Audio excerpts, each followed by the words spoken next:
1, 2, 3, 4.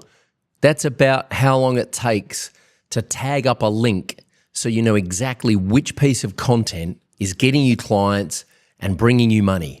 About 4 seconds if you've done it a few times. If you're spending money on content, ads, email, social media, and you have no idea what's actually working, then this is the episode for you.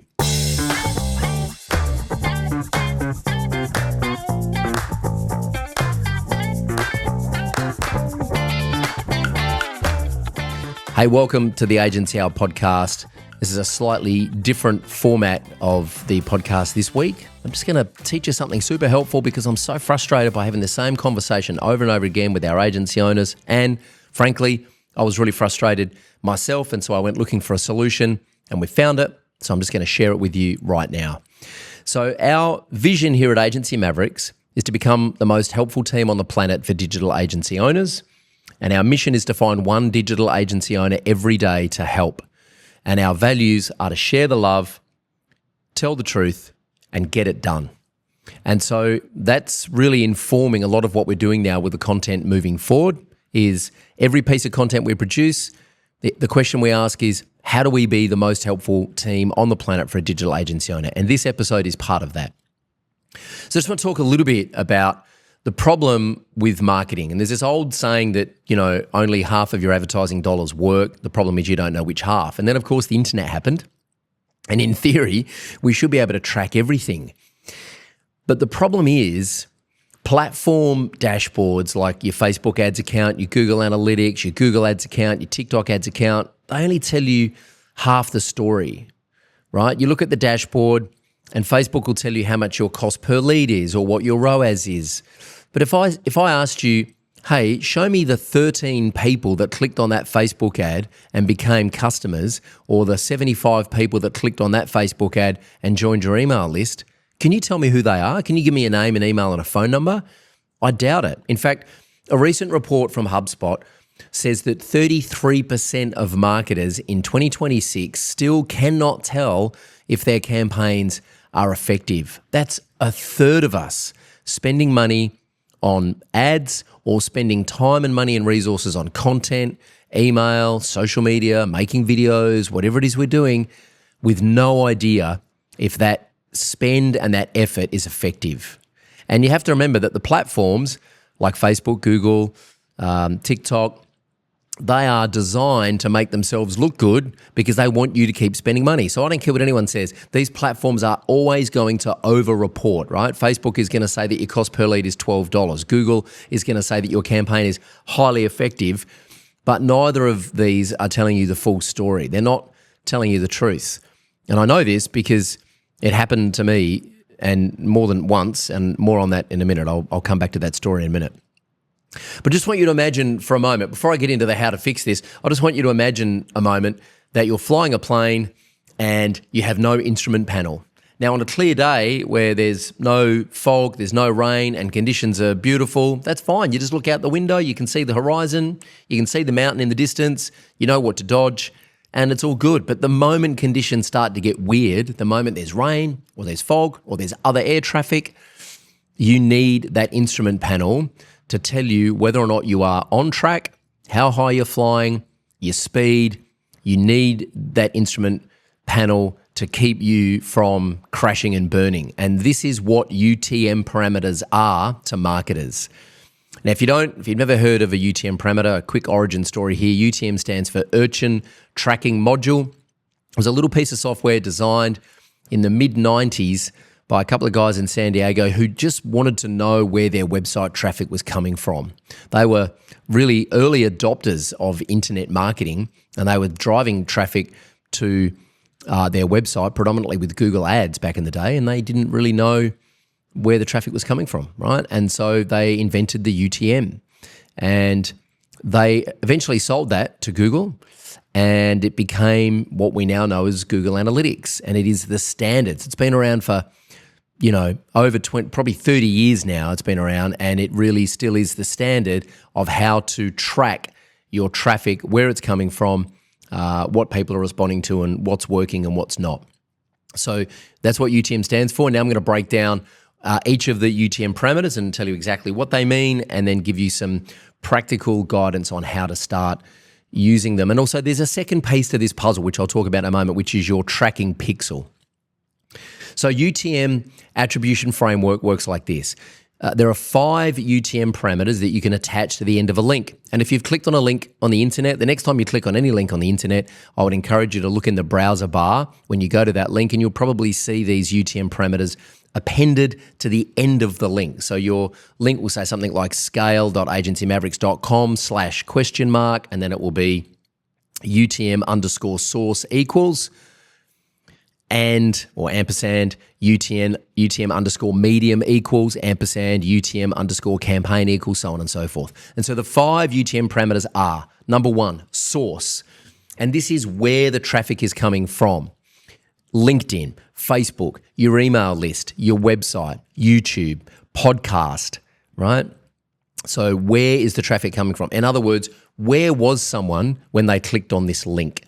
If I put a link underneath the show notes of this podcast on Spotify, then the source would be Spotify. If I had a different link in the show notes on our website, the source would be website, okay? The medium is how the link was delivered. Is it a social post? Is it a blog post? Is it an email? Is it a paid ad? So for example, we used a link in our recent YouTube video. By the way, if you want to see that video, you can just watch it here. And it was an info card. And so the source was YouTube and the medium is info card, because that tells me how the link was delivered, okay? If I'm sending an email, then the source would be email list and the medium would be email. If I'm putting a post on my personal Facebook profile, the source would be Facebook and the medium would be post, right? If I've got a button on our website, in the header of our website, we've got a call to action button that encourages people to request a call, then the source is website, the medium is button, or the medium might be header, right? So the third parameter is campaign. And campaign answers the question, why are people clicking on the link, right? What is it that they're interested in? What is their motivation? And so again, if you look at the parameter that we used for the link for the YouTube video, it would be AOS. In fact, that's the only campaign we're running at the moment is AOS, which is the agency operating system. We're sending everyone to scale.agencymavericks.com to have a conversation with us about installing the digital agency operating system in their agency to help them grow their agency without becoming the bottleneck. So campaign might be Black Friday, might be Q1 webinar promo, okay? What is the campaign? Why are people clicking on the link? The fourth parameter is content, and this answers the question, what did they respond to? What piece of content, what was the topic of the content that they responded to?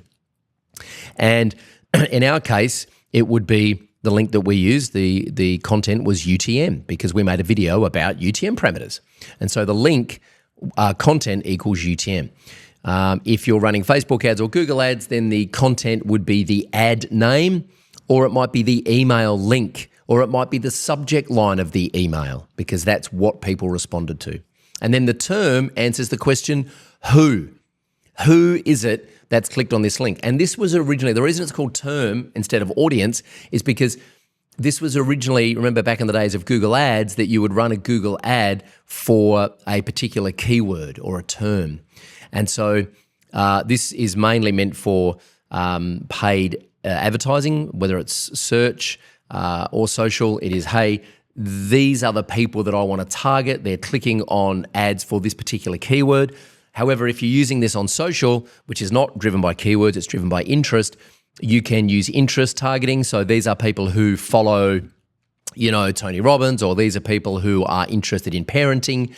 Or the way that we use it is, if I'm posting something on Facebook, I will put profile or group as the term, because then I know that the link went to the audience in our group or my followers. Same with LinkedIn. I might put followers as the term, because then I know that the audience is my followers. So just to recap, the 5 parameters and the questions that they answer when you're looking at them in a dashboard. Parameter number 1 is UTM source, and that answers the question, where did the traffic come from? The second parameter is UTM medium, and that answers the question, how was the link delivered? The third parameter is campaign, and that answers the question, why did someone click on it? What's their motivation? The fourth parameter is content, and that answers the question, what did they click on? What was the topic of the content? And then the fifth parameter is UTM term, and that answers the question, who are they? What's the audience that we're targeting here? Now, my understanding is, and I'm not an expert by any stretch here, but my understanding is that if you use source, medium, and campaign, then your UTM parameters will track correctly in Google Analytics. By the way, full transparency, I have not opened Google Analytics for years. I don't use it. It's a horrible product. I can't get my head around it. It's probably me, not them, but I just don't use it. However, my understanding is that content and term are optional. Source, medium, and campaign are not optional. You need to have at least source, medium, and campaign. We typically use those three. Sometimes we'll use content and term depending on the link that we're publishing. Now, I'm just going to give you a free resource. And again, watch the YouTube video that we put out this week around UTM parameters if you want to see a screen share of this. But here's the resource. Go to utmbuilder.net, UTM Builder. That's all one word, utmbuilder.net. It's totally free. It takes about 10 seconds to set up a link. All you need to do is put in the URL of the page that you want to send people to, which in our case is scale.agencymavericks.com, just in case you missed it. And then you just fill in the parameters: source, medium, campaign, content, and term, right? And so, for example, your source might be LinkedIn, medium would be post, campaign is whatever the thing is that you're promoting, and content is the specific post that you produced. What is the topic of the post? Facebook ad would be source Facebook, medium. Typically with medium, we use ad set as our medium. This is a whole other conversation, but we use ad set as our medium so that we can see straight away. It's the second parameter that comes up in our reporting dashboard, so we can see straight away, okay, this came from Facebook, this came from this ad set, and the campaign is the campaign name, and then content is the ad name, right? Typically speaking, you could argue, right, that we should use the ad set name in term, and that medium should be CPC. The reason we use the ad set name in the medium is just because it's the second parameter that comes up, and the way our reporting dashboard works is that, it's hey, Facebook or Meta ads is the source, medium is our ad set name, so we can see immediately which ad sets are profitable and which ones aren't, okay? Here's the second piece of this, which is really important, is the tracking pixel. So you may have heard of tools like Hyros, which, help you understand which ads are more profitable. There's other software platforms like Segmetrics that put a pixel on your website and then plug into your CRM. Now, I've tried all of them and I'm sure they're all great and I'm sure they all work, but I just couldn't get them to work. Again, I'm convinced that the problem exists between the keyboard and the chair. It's probably my fault, right? But I just couldn't find anything that worked. And then I did find a software pixel that we've partnered with and we've rebranded it. We call it Hawkeye. We're rolling it out for us and all of our clients. This is not an ad, by the way, so I'm not trying to pitch it to you because we're only doing this for our clients that we work with one-on-one. It's part of the tech stack and part of the done-for-you services that we're offering our agency owners these days. So again, you can't go and find it and sign up for it. It doesn't work like that. It's not available to buy as a software service, so don't even bother trying to find it. But our Hawkeye Pixel does this.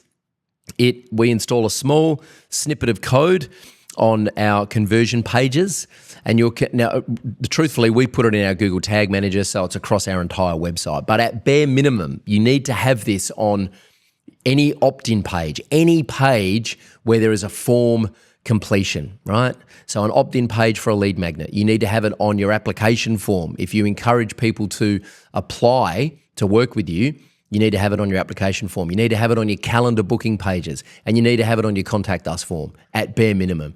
But really, just stick it in your header of your website or in your Google Tag Manager, and then it's across your whole website. And then when someone converts on any of these pages, what Hawkeye does, the Hawkeye Pixel does, is it as soon as you hit our website, it keeps a track of you via your IP address and your cookies, right?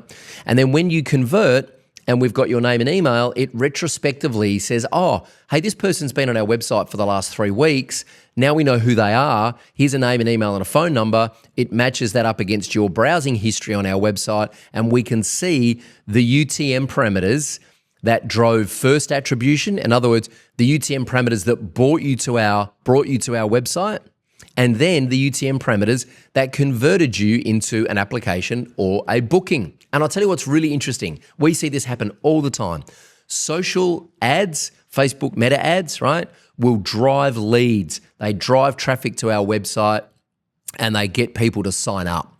And that's first attribution is typically meta ads, ad set, ad name. And usually it's ads about our agency operating system with screenshots about our agency operating system. They're the kinds of ads that drive traffic to our website and get people to fill in an application form and maybe fill in a calendar booking and schedule a call. However, email is the thing that books the most calls for us. And it makes sense. People know that working with us is going to be an $8, $10 or $25,000 investment and a 4-month or a 12-month commitment. So they're not going to respond to a Facebook ad, land on our website, and within 72 hours, cough up 10 grand to work with us. It does happen occasionally, but not very often. Typically, people need more nurturing. There needs to be more trust in the relationship before they're going to make that kind of commitment.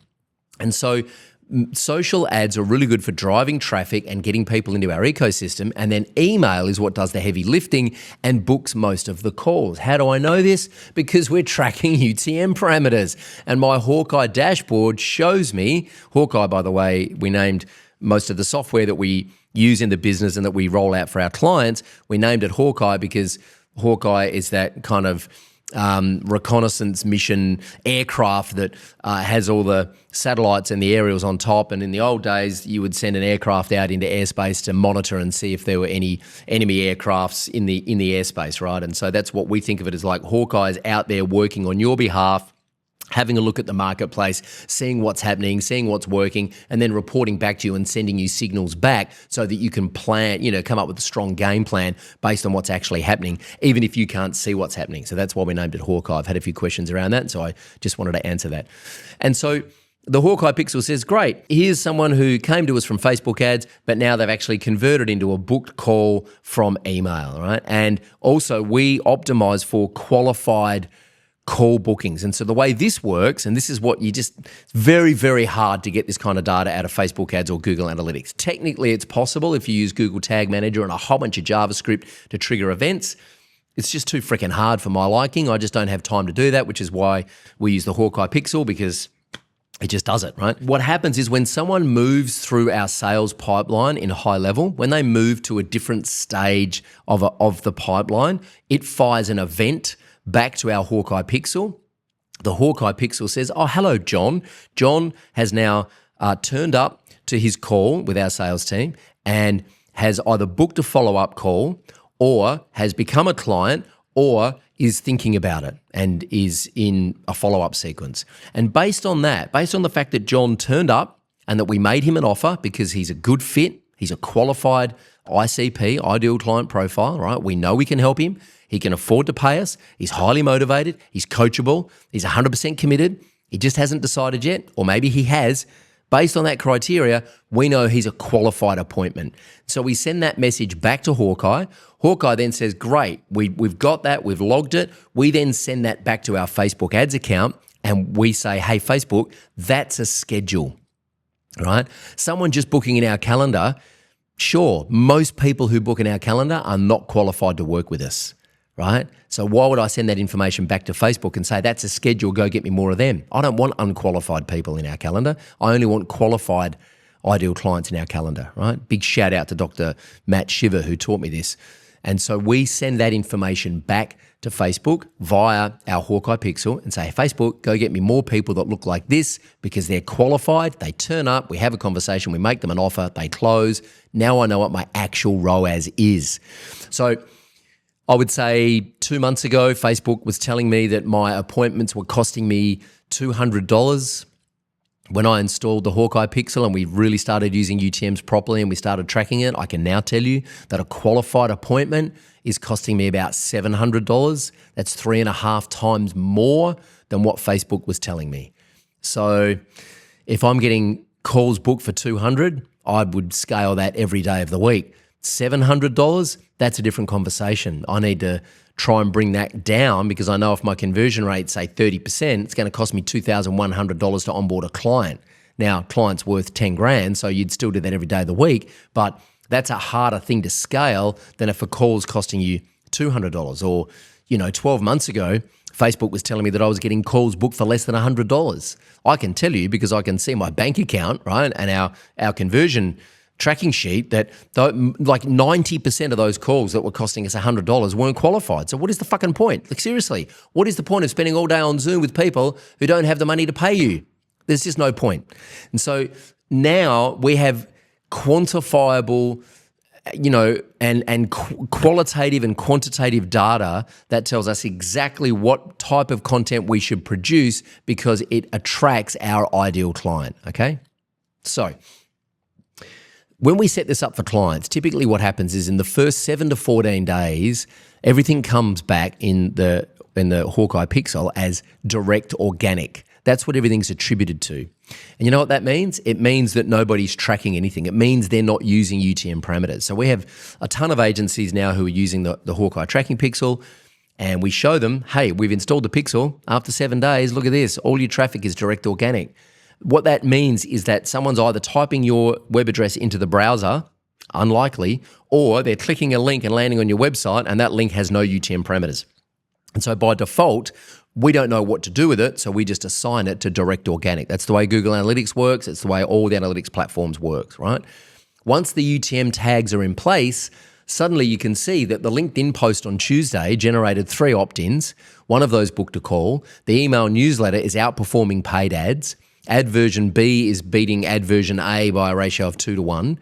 And the moment going from everything is direct organic to I can see exactly what caused that appointment, that's when actual decisions become possible based on data, right? So you don't have a marketing problem, you have a measurement problem, you have an attribution problem. And most agency owners think they need better ads, better copy, a better funnel. The amount of times I have had a conversation with an agency owner who says, I'm going to hire a sales closer. I'm going to hire someone to rewrite our copy. I'm going to hire another media buyer. I'm going to hire this agency to do cold outreach. And I say to them, what's currently working really well? They have no idea, right? And so it's like flying the plane without the instrument panel and saying, you know what, dude, I'm just going to go a little bit lower. We're just going to fly a little bit lower. Even though the windscreen's really foggy and it's pissing down rain and I can't see anything, I just don't reckon there's a mountain in front of us.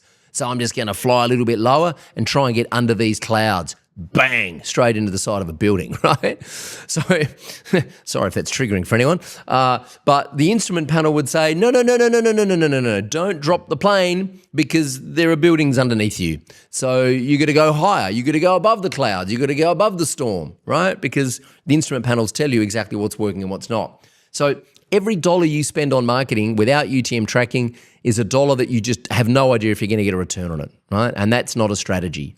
Now, this isn't complicated. 5 parameters, 10 seconds per link. And if you use Whisper Flow, which I do to talk to my computer all the time, this takes 4 seconds. I've timed it. This takes 4 seconds to produce a link, right? So a free tool to build them, a pixel to read them. You start today, you tag the next link you publish. Within 2 weeks, you'll have more visibility than most business owners get in a year. All right, I hope you found this helpful. I'm going to do more of this kind of stuff where I just really lean into something super technical and help you guys get some shit done. This is my goal, really, is just to share everything we're doing, let you know what's working, what's not. You know, there's no call to action here except maybe subscribe, share this with another agency owner you think might find it helpful or any other business owner you think might find it helpful. Tag your links, track your people, and stop guessing. All right, I'm Troy Dean. Let's get to work.